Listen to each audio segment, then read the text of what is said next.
Okay, so ngayon, meron ako papahula dito bago ko pamigay lahat.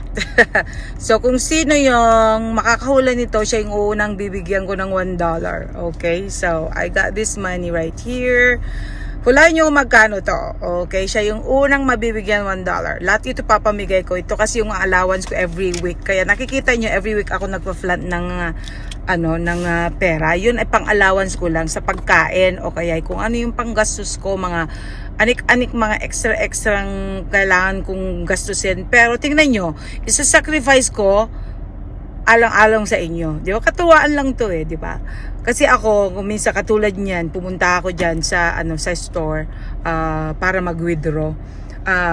Isa sana na ibibili ko na ulit ng lechong manok o kay kung ano, hindi sabi ko, ibibili ko kayo ng lechong manok o hindi, pamigay ko na lang or whatever. So, nakikita niyo na meron din ako binibigyan dito rin sa USA ng $100 kasi yun din ang budget ko na ibinibigay dito. So, kung sino rin yung mga napipili ko, yan, free na flan ko, diba? So, ngayon mga anak, yung mga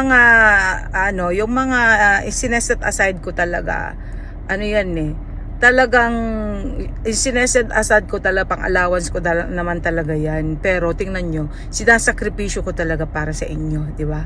Kasi instead nga naman na i-shopping ko na lang o kaya pang ko na lang dyan, kakain sa restaurant o whatever.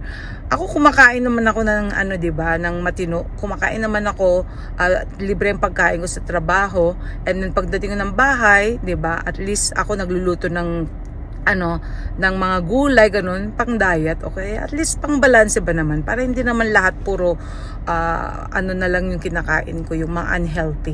Kaya sinasabihan nyo ako, Mami, unhealthy yan. Sa trabaho yun, kung ano yung mga kinakain ko. Kasi kung ano lang naman yung gusto kong kainin doon, yun, maraming putahe. Kaso, kung ano lang talaga yung gusto ko sa kanilang mga putahe, yun yung kinakain. Kaya kung minsan paulit-ulit, diba? Kayo mga iba, paulit-ulit na lang daw kinakain ko. Well, wala na kayo doon. Diba? Ngayon, kung sakali may napila kong isang pagkain na gusto ko araw-arawin yun, nasa akin na yun, di ba? Wala na kayo dun.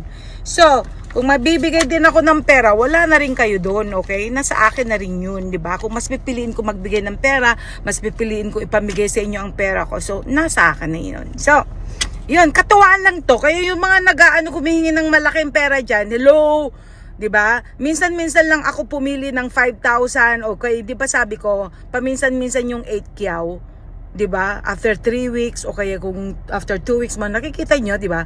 Pero yung 8 kyaw last time, hiniwala-hiwalay ko na sa 3 tao. So may nabigyan ng 5 kyaw, may nabigyan ng 2 kyaw at may nabigyan ng 1 kyaw. Kasi nung last time namigay ako 8 kyaw, isang tao lang, 'di ba?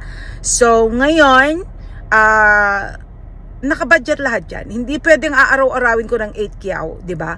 Hindi pwedeng Kaya yung mga pang-araw-araw na tigwa $1, $5, o kaya 500 pesos, mga ganun, well, nasa timing na lang yun, di ba? Pero hindi naman pwedeng bigyan ko kayo lagi ng ganyan. Pag na-timing na may napili ako na bigyan ng $5 o kaya kung minsan 500 pesos, di ba, after nung pagbigay ko ng 8 kyaw, di ba? Kung hindi ikaw napalad, sorry na lang, di ba?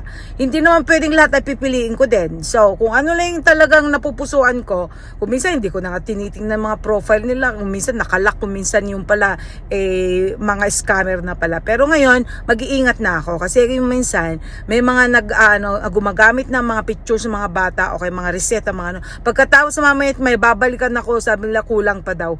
Hello, hindi awang pinapairal ko dito, no? Pinapagalit yung tuloy ako. For fun, trip lang to, okay? Galit na ha.